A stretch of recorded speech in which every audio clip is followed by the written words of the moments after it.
ไปก็ตั้งอกตั้งใจปฏิบัติธรรม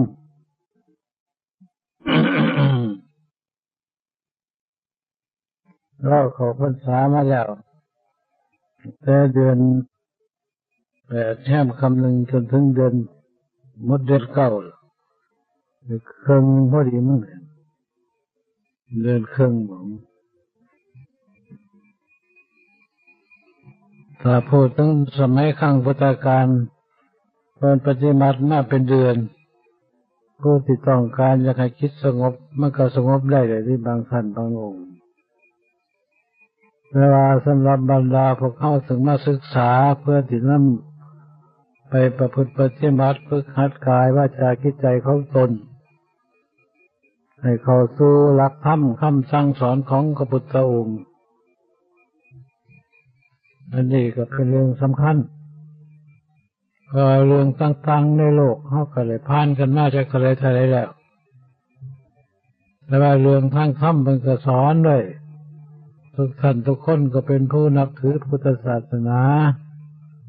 ต้องการความสุขความเจริญในชีวิตของตนแต่คำว่าพุทธศาสนาเนี่ยจะกล่าวถึงเรื่อง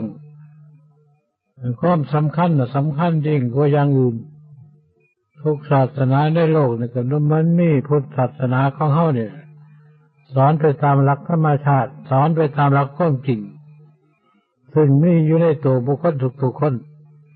บ่สอนนอกเหนือไปจากตัวของคนสอนวิธีการฝึกหัดดัดแปลงวิธีแก้ไขดัดแปลงวิธีประพฤติปฏิบัติเฉพาะตัวของแต่ละท่านแต่ละคนนี่ก็ขึ้นอยู่กับความต้องการของแต่ละคนว่าต้องการความสุขขันใดความสุขขันต่ำมันก็มีขันกลางก็มีขันสูงก็มีขันบรมสุขก็มีผู้ต้องการมีความสุขอยู่ในขันโลกเนี่ยเพิ่นก็จัดว่าเป็นขันต่ำล่ะก็ได้แค่ขันต่ำล่ะเพราะชอบขันต่ำขึ้นมาขันกลางก็สูงขึ้นไปอีกน้อยหนึ่งความสุขละเอียดนิ่มนวลยิ่งกว่าขันต่ำเป็นธรรมดาถ้าขันกลางขันสูงก็ต้องยิ่งพิเศษไปอีกขันบรมสุขขันพิเศษก็มีคือกันถ้าหากได้ต้องการความสุขยุคขันใดแบบใดก็ต้องประพฤติปฏิบัติบำรุงเหตุให้มันเต็มที่ได้ตามหลักการของคนคล้ายกันกับพวกทั้งโลกที่เขาเจ้าศึกษาเราเรียนเลยต้องการความรู้ในวุฒิชั้นไหนก็ได้มันมีขันต่ำขันกลางขันสูงขันมัธยมขันอุดมขันพิเศษขึ้นไปด็อกเตอร์ศาสตราจารย์นี่แหละแต่หรอกอันนั้นความรู้ทั้งโลกความรู้ในด้านการประพฤติปฏิบัติตัวเองที่เรียกว่าประพฤติปฏิบัติตามคำสั่งสอนของพระพุทธองค์นี่ก็ทำนองเดียวกันผู้ใดยินดีอยู่ในขันในก็พยายามประพฤติปฏิบัติให้ไปอยู่ขันนั้นคือต้องการความสุขคือกันโดยการหมดทุกชีวิตมนุษย์และสัตว์บรรดาทั้งหลายในโลกโดยเฉพาะอย่างมนุษย์เพิ่นก็เรียกว่าสัตว์คือกันถึงแม้ว่าสิได้ตรัสรู้เป็นพระพุทธองค์อย่างพระพุทธเจ้า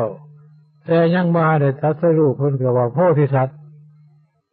สัตว์ผู้ที่เตรียมพร้อมเพื่อสิรู้อยู่แล้วอย่างหมู่เฮานี่ก็เรียกว่าเป็นกว่าสัตว์ก็ได้สัตว์นี่หมายความว่าเป็นผู้ของอยู่ในโลกหรือติดอยู่ในโลกถ้าผู้ใดพ้นโลกไปแล้วก็เรียกว่าเป็นผู้รู้แล้วบัด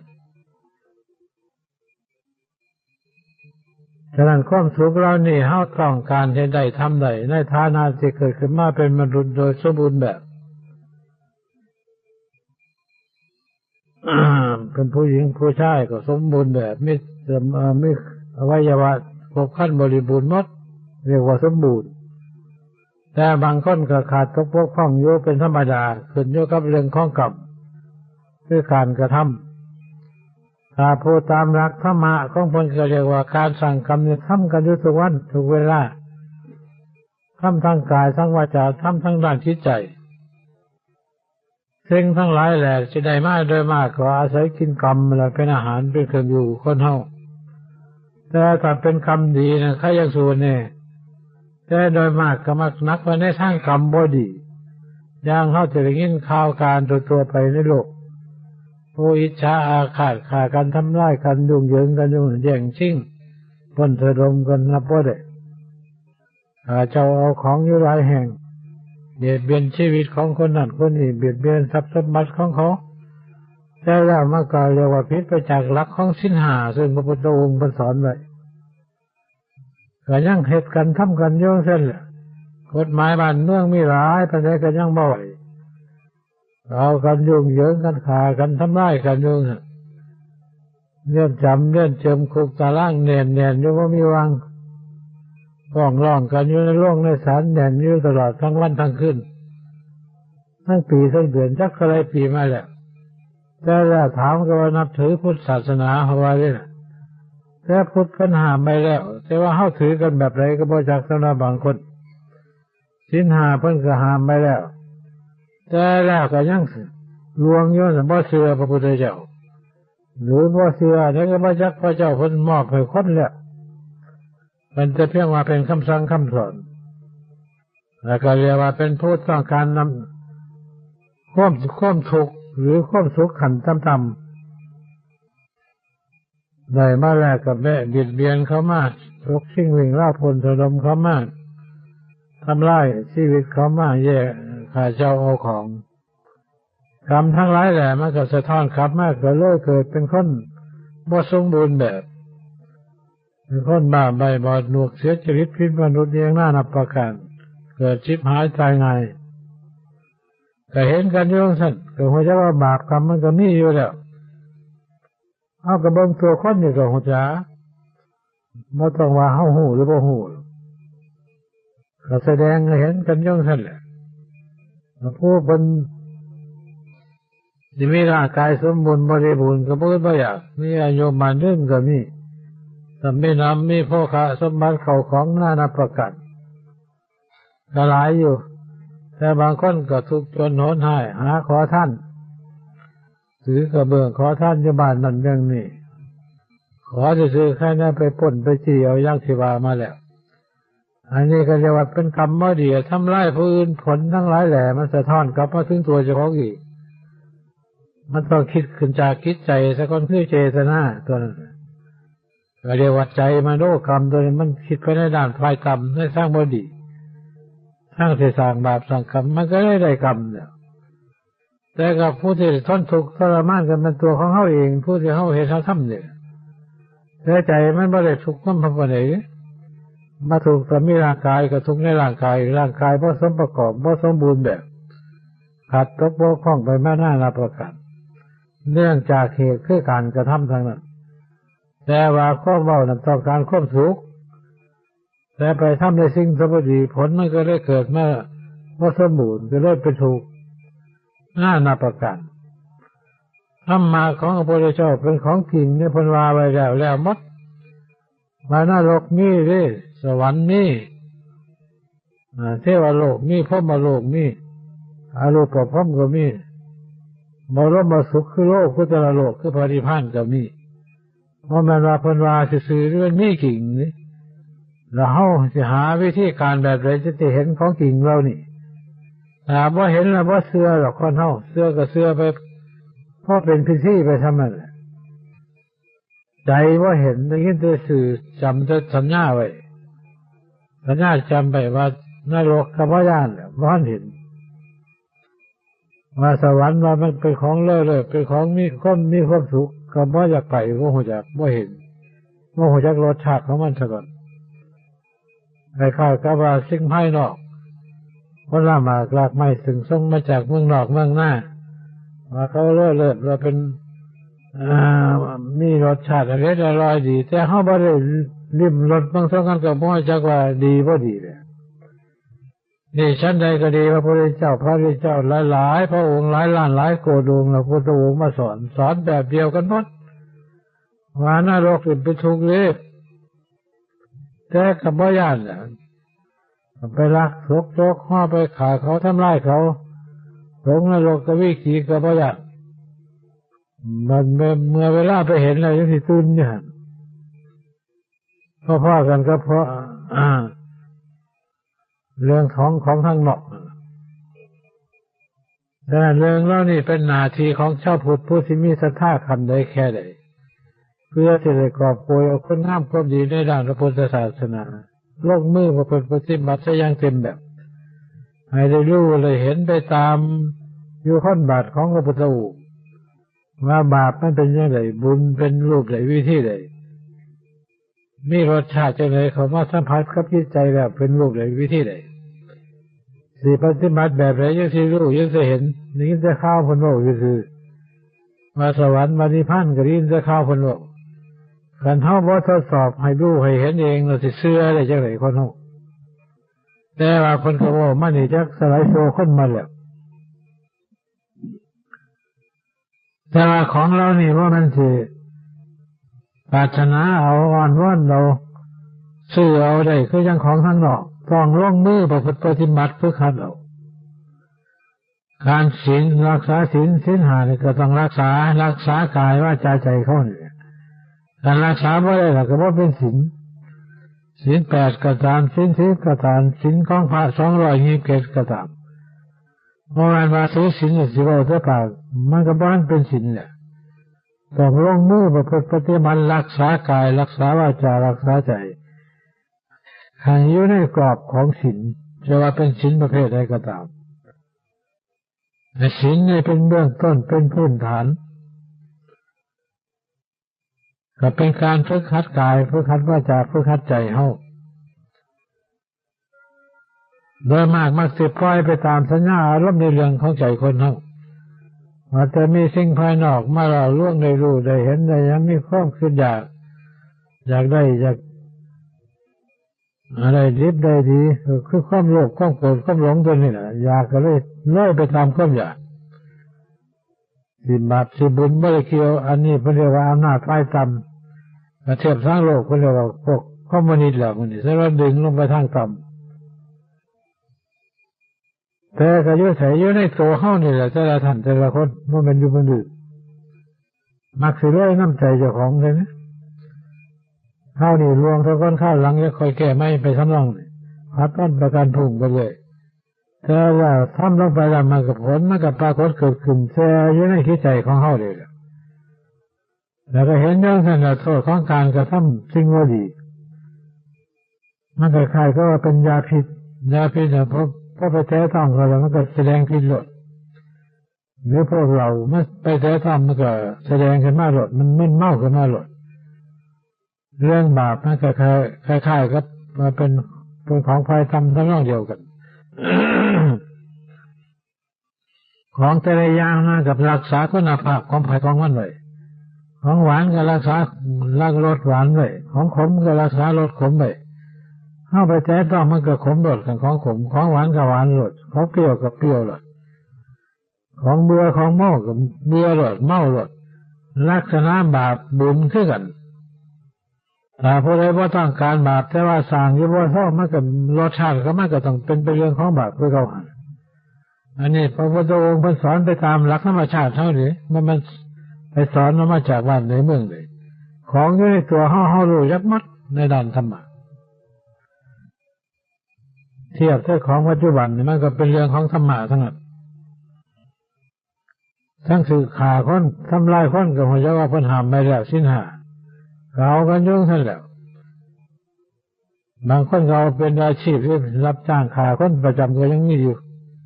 ไม่รู้มันเป็นไปนั่นแล้วถือศาสนาพุทธเป็นว่าจะพุทธแนวใดนำบ่อน้ำพวกที่เป็นพระเป็นสงฆ์อยู่ในระยะนี้ก็ยังมีอยู่พวกนึงที่กันเอาโฆษณาเผยแพร่กันยุ่งเหยิงกันอยู่ในบางแห่งบอกว่าชั้นเนื้อชั้นหนังมาเป็นพวกโฆษณาเจแต่ละคำว่าโฆษณาทับถมพื้นก็บ่แรงหรอกพวกสันเนี่ยก็ว่าคล้ายๆก็ว่าพวกมีเมตตาพวกเปรตพวกผียังเอาแต่คติวาไปแต่ความจริงการสันเนื้อนี่พระพุทธองค์เพิ่นเคยเทศให้พระเทวทัตก็แห้งแล้วเทวทัตจะเป็นคนที่เคร่งครัดอยากเค็ดอยากดีอยากเลิศก็พระพุทธองค์ ไปขอวัตถุหาประกันคือหนึ่งบ่ห้ามไหว้พระชั้นเนื้อเด็ดขาดตลอดชีวิตสองห้ามไหว้อยู่ในวัดให้อยู่ในป่าตลอดชีวิตเอาจะพันธิวาไปมิตรยังกันเถอะพระพุทธองค์คนมอนุญาตเป็นว่ามันเกินไปพระพุทธเจ้าองค์ก่อนมันก็ไม่เคยห้ามมันก็ถืออยู่ทำนองเดียวกันนี่เราถือประเภทนี้ของพระพุทธองค์ทุกองค์ที่ลงไปแล้วเป็นวันแต่พระนิพพานยอมหาทางโจมตีพระสมณโคดมนะว่าเข่งขันเล่าเนี่ยเป็นคนเข่งขันแบบนั้นวิธีนี่ไปทำนองน่ะซึ่งมันนี่ก็ยังมีกันอยู่หลายอยู่โลกสมัยปัจจุบันเขาจะเสียเนี่ยอะไรว่าท่านเราท่ายโลกท่ายิกาผู้ว่าได้เข้าใจในด้านธรรมะมันก็ปั้นพวนกันอยู่หลานพันอย่างฉะนั้นตามธรรมดาเพิ่นสอนไปตามหลักธรรมชาติคืออย่างกล่าวมาแล้วแล้วก็นี่หลักการวิธีการที่เฮาจะประพฤติปฏิบัติจะเป็นไปตามหลักที่เฮาต้องการผู้ต้องการอยากไปสวรรค์หลักของการประพฤติปฏิบัติจะไปสู่สวรรค์ก็มีคือกันผู้ที่ต้องการไปสู่เทวโลกไปสู่พรหมโลกในพรหม16สัตว์ก็ไปได้คือกันมีหลักการสิไปสุทธาวาสมหาพรหมอีก5ชั้นก็ยังได้หรือจะไปสิ้นโลกกุตระก็ยังภายในพานก็ไปได้หลักการวิธีการมีครบหมดระยะนี้ก็หมายความว่าบรรดาทุกท่านทุกคนเนี่ยขาดการประพฤติปฏิบัติหรือบำรุงเหตุให้เต็มทีเลยเมื่อมันอยากได้ซื่อๆสิมาให้มันได้อะไรนี่ต้องลงมือประพฤติปฏิบัติฝึกหัดเราไปถามเมืองเพียงบรรดาครูบาอาจารย์ผู้เคยประพฤติปฏิบัติได้ด้านคนทุ่มเทกำลังโดยอย่างเต็มแบบของเพิ่นก้อนเชรู้จิตมันว่าอยู่กับเนื้อกับตัวมันวิ่งเต้นวนว่าอยู่ในด้านสัญญาอารมณ์เพิ่นก็ให้พยายามให้ตั้งคิดดึงคิดให้มาเป็นสมาธิให้มีสติควบคุมดูแลไว้จดจ่ออยู่หันตลอดมันเป็นน้ำคิดดวงเดียวนี่แหละดวงอื่นมันไม่มีหรอกมีแต่คิดดวงเดียวกายกับวาจาอันนี้มันก็เป็นเรื่องน้องเขาเลยจิตใจสั่งยังไงมันก็ไปตามเรื่องมันแสดงออกมาทางนอกนี่แหละเห็นมันจะพยายามตั้งสติกำหนดจดจ่ออยู่ทั้งวันทั้งคืนสิไปสิเดินสินั่งสินอนก็ใจกับจิตเนี่ยก็จิตกับสตินี่ต้องอยู่ร่วมกันคุ้มมันอยู่ในตัวเจ้าของสัญญาอารมณ์มันไปมันจะกลับจะกันวิ่งเต้นไปเกิดมาจะลอยชาติพันชาติมั่วจ้ะดึงให้มันมาอยู่ในตัวเจ้าของเองจนกว่ามันสินอนหลับหรือสินั่งเยอะว่าต้องนอนมันมือมันขึ้นคุ้มมันอยู่นี่วิธีการของคนจนกว่ามีสติกำหนดจิตใจอยู่ตลอดจิตใจไม่ก็เป็นสมาธิจะเอากันจริงจังแต่ถ้าเขาเป็นนางคนนี้มันช่องเรื่องเงินขึ้นมาหลดหาทางออกหลดเรื่องอุปสรรคไปถึงเรื่องมันหาทางให้ออกเดี๋ยวเก็บนั่นเดี๋ยวปวดนี่เดี๋ยวแนนท้องแนนใส่แล้วแบบนั้นมีที่นี่เดี๋ยวสัญญาล้มไปตามเรื่องของมันได้ไปอยู่แค่วิ่งให้ก็ริ่งเลยดื้อพุทโธพุทโธพอได้พอเข้าไปแล้วรับแล้วไปทั้งว่ามันลมทั้งหลังก็มีนั่นมันก็ว่าเป็นแหละต้องเบ้ากันจริงจังจนกลัวสิร่วมความรู้ทั้งหลายแหละไม่ใช่จุดเดียวกลายเป็นสมาธิสติกับจิตก็เยื่อมกันร่วมพลังมันนี่ไรแล้วเป็นสมาธิขั้นกลางขั้นสูงไปอันนี้ความรู้ลึกลับมันสิปรากฏเกิดขึ้นกับตัวผู้ปฏิบัติเห็นหลดโอ้สมาธิมันเป็นแบบนี้เลยตื่นรีบว่าตัวเป็นอย่างที่ก็เป็นอยู่ไม่เคยคิดเคยผันไม่ได้เคยขาดเลยคือเขาร่วมความรู้กับว่าให้ดูในจุดเดียวกันจะเห็นของลึกลับซึ่งเขาบ่เคยเห็นและเสือจะพัดเกิดมากกับว่าแม่นส่วนตาเนี่ยมันก็เห็นแต่ทางนอกตัวตาท่านนี่แต่หากความรู้มาร่วมกันแล้วมันรู้แล้วรู้ว่าไปจากไสมาแต่ไสจังมาเกิดไปเกิดชาติใดต่อชาติใดบ้างนรกแล้ว นั่งอยู่บนหันหลังเบิ่งอยู่บ่เดียวมันมาแสดงให้เบิ่งโลดมันจะมีความรู้นี่ซุมื้อนี้เขาก็แสดงอยู่ว่าเท่าแต่ว่าตาเฮาบ่มีแต่ตามีแต่ตานอกตาทางในบ่มีความรู้ทางในแต่เรียกว่าตาบอดหูหนวกล่ะเขาแสดงกันอยู่บนมือขึ้นแต่เฮาบ่เห็นว่าหยังความรู้บ่พอแสงสว่างบ่พอก็เลยมองบ่เห็นแต่ตัวหนังสือตัวน้อยๆแล้วบ่มีแสงสว่างเพื่อสิไปอ่านได้นี่มันต้องมีแสงสว่างเกิดขึ้นทางในของละเอียดมันก็ต้องแสงสว่างให้พอมันจะคอยสิมองเห็นนี่ลองดึงความรู้เข้ามาร่วมอยู่ในจุดนึงรู้สติรู้อยู่นั่นแหละมันก็มองเห็นล้นแล้วความชีวิตความเป็นมาความเป็นอยู่ความที่เป็นไปนี่ในความหมุนเวียนเปลี่ยนแปลงของจิตวิญญาณของเฮามันดูจังไดไปจังไดเฮ็ดจังไดอันนี้จะค่อยสิเห็นนี่ถ้าค่อยเฮ็ด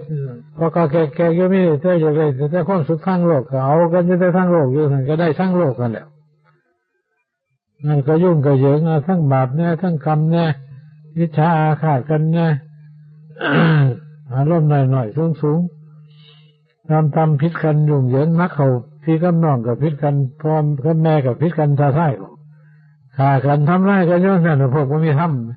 ำกันมีทำมีความเมตตาปราณีสงสารก็ยังเข้าไหวพายางว่างหนึ่งมันใครแต่ไม่มีความเมตตานี่ว่าเมตตาแล้วก็มันขึ้นกันมากแล้วพวกเราเมตตาไม่ที่ขาวหล่นนี่ปืนหนึ่งปืนหล่นไม่มีก็มีโทษฆ่าเขาจนตายยังท่านเลยเนี่ยตาแสดงเอาว่าไม่ทำได้แล้วพระพุทธองค์มันไม่ได้สร้างวางท่านนี้สร้างเอาให้รักษามีเมตตาปราณีสงสารซึ่งกันและกันแล้วก็ยุ่งกันอยู่เพราะอย่างพอเขามาปฏิบัติธรรมว่านับถือพุทธศาสนาแต่ไม่เห็นน้ำผลมันสร้างไปแล้วก็มายำถิ่มหมดด้วยไม่ได้สนใจเราให้เจ้าไหนคิดใจถิ่มมาร่วมอยู่ในตัวเจ้าของเลยมีแต่สิแลนตามสัญญาอารมณ์ทำลายเพื่อนนั่นฆ่าเพื่อนนั่นยุ่งเหยิงหาอยู่หากินไปแล้วไปเลี้ยงเท่าไรมันก็ร่างกายเนี่ยมันก็แตกสลายไปคือเก่าน่ะไม่มีวันใดอันมุนี่เพิ่นเสือเป็นเรื่องเล็กน้อยตัวใหญ่มันคือเรื่องเขาคิดต้องสอนเราคิดตัวนี้ถ้าผู้ใดต้องการดีถ้าหากรู้ว่าจิตใจมีความสงบนักเขามันญาณความรู้มันเกิดขึ้นนี่เกิดญาณขึ้นมาหลดเกิดปัญญาขึ้นมาหลดเห็นบ่ยังคนบอกในธรรมจักรวดาปาทิวิชาอุตปาทิปัญญาหลดขึ้นมาบดรู้ขึ้นมาหลดว่าจะเพิ่นร่วมได้ร่วมความรู้ทั้งหลายแหละแต่ว่าจะเฮาบ่ทดลองมันซื่อๆเรียนถ้าทดลองมันก็เห็นหลดแหละว่าเฮ็ดจริงจังบ่เฮ็ดซะขนาดนี้บ่ได้ขยับมันไปขยับขึ้นไปจนให้มันอยู่พุ่นแหละมันก็เห็นเท่านั้นแหละโอ้ยมันนี่อยู่นี่ถ้าถึงบ่เห็นซื่อๆของเก่าฝังอยู่ในตัวเฮาไปน้ำกันนอนน้ำกันนั่งน้ำกันไปเฮ็ดอะไรก็อยู่น้ำกันนี่แต่ถูกฝังไว้ในแผ่นดินก็ยังทรัพย์สินเงินทองเขาฝังไว้ในไหในหึงขันบ่ไปขุดไปค้นไปมีการกระทำให้มันเกิดขึ้นมาให้มันขึ้นมาได้มันก็อยู่หันสักคำสักการก็อยู่ตัวเฮาเนี่ยก็เป็นแผ่นดินนั่นนึงสวรรค์ก็อยู่นี่นรกก็อยู่นี่ที่พานอยู่นี่ขันบ่ไปคั่วไปค้นไปเบิ่งให้ฮู้จักมันก็นอนแชร์กันอยู่เท่านั้นไปตกนรกก็ไปอยู่กันอยู่นั่นอันนี้หลักคำสอนของพระพุทธเจ้าเพิ่นสอนคักปานนั้นนี่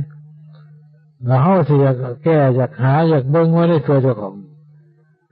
คนเบิ่งบ่ธรรมะทั้งหลายแหละ 84,000 พระธรรมขันธ์อยู่กับตัวเจ้าของหมดแต่ว่าเฮาบ่อยากเบิ่งมีแต่ไปเบิ่งแนวอื่นนั่นนี่หามองแต่แนวสิอยู่สิกินสิเล่นสิหัวสิมวนสิยินสิมีชื่อมีเสียงมียศมีศักดิ์ผู้แลนอยู่งานบ่แล้วจักเสียตายเกิด100 ปีก็งานบ่แล้ว1,000 ปีก็งานบ่แล้วงานบ่ว่ามันงานเสียแต่งานทางโลกงานโลกสุขก็สุขแค่โลกนั่นแหละแล้วบ่สุขก็ยังสมัยแบบของพระพุทธองค์เป็นอริยะอันนี้เป็นสุขเรื่องอะไรนี่บ่มีอันนี้อันไหนมาเจือปนพันนี้ บรรดาความอยากความทะเยอทะยานเห่อเมียงต่างๆบ่มีนี่ก็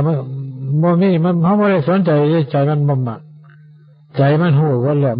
มันโลดลาวมัดบ่มีอำนาจของพวกเรานี่เธอความสุขอย่างเดียวไม่ได้หยังก็ตามไม่ได้สนใจมันสบายยุ่งเถอะความสุขคนเสวยอยู่ทั้งวันทั้งคืนอยู่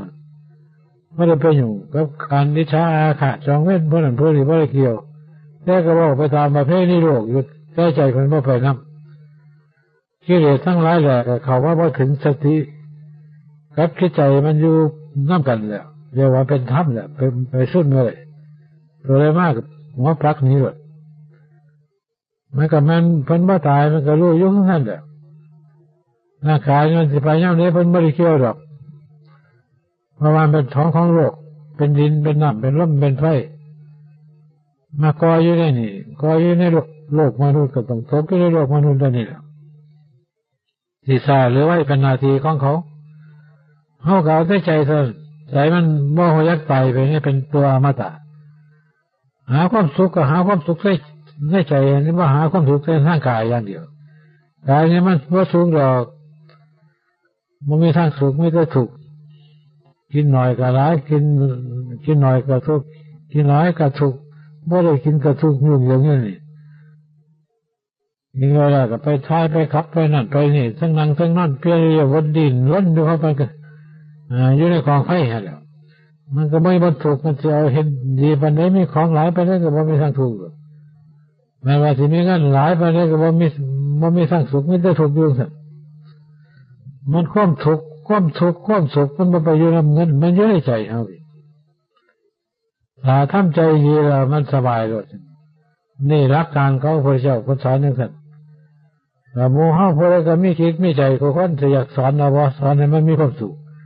เป็นที่แรงน้ำเขาเนี่ยเขาไปขาพวกนี้ก็ไปขารถขาจะเขาก็มาขาตัวอีกไปสร้างบาปสร้างกรรมกับมาทุกข์กันมันใจนี่ละทุกข์เรื่องโมจัดเลยคือแม่งเมาบินกับไฟเห็นไฟว่ามันงามแน่ก็บินกับไปกับไฟใหม่ตายข้างตัวนี้เรื่องใจว่ามีปัญญาความรู้ว่าพ่อเลยใจเรื่องของไม่ว่าพอได้ทำร้ายให้เขามันเรื่องของเขาทำร้ายกับเขาอีกสิไปตำนี้ที่โทษคนอื่นมาเลย นี่พระพุทธเจ้าสอนว่ามนุษย์จะเป็นของประเสริฐถ้าเอาร่างกายมาเป็นมนุษย์แหละคิดโถมนุษย์สัพพิลาภโภไม่ลาภสักการใหญ่สามารถสิสั่งเอาคุณงามความดีได้หมดแต่ว่าขันเฮ็ดบ่ดีใจมันบ่ยั่งยืนเหมือนเลยพระสั่งด้วยความชั่วกับทุกข์เขาต้องจักตระกับตระกันแล้วจะไปวันน้ำไผ่จะไปขอเอาใส่มัวมีมันต้องอาศัยอยู่กับเหตุแล้วผู้ทนที่ได้สำเร็จก็ไม่ของง่ายของยากยังพระพุทธเจ้ากิจโฉพุทธานุปนมุปปาโทการที่เกิดขึ้นของพระพุทธเจ้าแต่ละองค์ว่ามันของง่ายยากจะใครกับจะกันจะกระทรงใครกับก็เสียสางมาได้แล้วคำสั่งคำสอนของคนเต็มไปด้วยความเป็นจริงเต็มไปด้วยสัจธรรมสอนไปแล้วคนมันไม่ได้เห็นน้ำแต่ว่าต้องการอย่างนี้ความสูงอยู่อันนี้สิหมายเข้ามาจังเลยแต่ถ้ามันสูงแรงก็มาหาเอาหมดมันมีทางต้องลงมือประพฤติปฏิบัติให้เข้าใจยังครับของมันนี่ของยากเลยธรรมะมันกิจฉังสัทธมันสมานังก็แสดงในเงี้ยในพังธรรมะของพระพุทธองค์ซึ่งออกจากพระโอษฐ์ของเป็นแท้จริงเป็นธรรมะเป็นสัจธรรมหาได้ยากเลยบางที่เกิดมาบ่พบบ่พอก็บ่ได้ฟังแล้วก็บ่เข้าใจมีน้ำมาปิดเพราะปิดกรรมบางคิดใจไปซะก็บ่ได้สนใจว่าจะเอาใจใส่แล้วผู้ที่หัวจักเอาใจใส่ได้ก็สักพอสิดำเนินการให้ได้ไอ้ของยากเป็นว่าไว้สัญญาคำเฮาเดี๋ยวว่าไม่ยากคำผลว่าไว้แล้วยากงามยากน้ำความทะเยอทะยานอยากของเฮาเนี่ยว่าไม่ยากคำพูดถ้าเราแก้ไขดัดแปลงสิ่งเราเนี่ยเราไว้มันก็ไปได้รู้ทุกคนนะธรรมะนับแต่ขันต่ำหอดสันสูงแล้วก็แสดงมีชีวิตมาแต่ละชาติแต่ละภพมันของคอยเป็นก็ว่าเป็นของง่าย คิดชังมัจจานาที่อยู่กันโดยมากวันเสียมาเป็นคนเนี่ยก็ว่ามันง่ายไปไหนเนี่ยแล้วก็เป็นคนมาแล้วต้องเป็นคนที่เรียกว่าเป็นมีมนุษยธรรมมีศีลห้าประจำในจักรวาลคดนอกจากนั้นก็ไม่ได้สารกรรมอย่างอื่นก็เรียกเป็นเนื้อเป็นสิงสารสัตว์เป็นนักเป็นมั่นอยู่แหละก็จะทำลายสั่งแต่บาปแต่กรรมทับโถเจ้าของเงินว่าเป็นคนเนี่ยสมมติคนเท่ากับลูกเพื่อกันนะแต่ว่าการกระทำมันต่างกันเมื่อว่าพระเมื่อว่านี่เมื่อว่าญาติเมื่อว่าโยมบอกพระนายวัดมักสั่งแต่ของพายกรรมน่ะของบดีเนี่ยนั่นที่เป็นบาปเป็นกรรมเจ้าของดีหลายกว่านั้นของอาญาเยอะๆตัวเจ้าของทั้งเมื่อข้าเหตุการณ์ทำไม่อยากเหตุการณ์ทำบอกก็ไม่ยอมแต่ในบางคนเราจะแก้ปัญหาจังเลยเด้อแต่เทียบอย่างหนึ่งคล้ายๆกับว่าเด็กน้อยถ้ารกเนาะเดี๋ยวเขาให้กินเอานมไปกินมันเราใส่ปากเราก็บ่กินบ่คืนลงบีบปากเฮ็ดจังได๋ก็บ่เอาใส่ปากคันมันเขาก็เอาใส่ในปากแล้วอมไปซื่อบ่คืนมันก็บ่มีเพิ่งตัวเองบ่ได้เสียสากสำรองก็บ่เป็นตาเฮ็ดเนี่ยนี่ธรรมะของพระเจ้ามีเต็มที่บริบูรณ์หมดเนี่ยดีก็เห็นอยู่แล้วเนี่ยบ่ดีก็เห็นอยู่แล้วอยู่นำเจ้าของเฝ้าอยู่หั่นบ่ยอมเฮ็ดเราเทพระนิจเจ้าเรียกว่าพระเจ้าพระเจ้าเพิ่งสอนแต่ว่าเป็นผู้ชี้ทางเท่านั้นเป็นมรรคุเทศก์ว่าคนทางไปนี่เป็นนี่เด้อเท่านั้นผลบ่ได้แบ่งมรรคแบ่งผลให้ผู้ใดบนที่ใดมันอยู่กับการกระทำหมดเลยต้องพิจารณาเถิดเวลาแนะนำมาก็เป็นแนวทางเห็นจะสมควรกับการเวลาเอาละปัด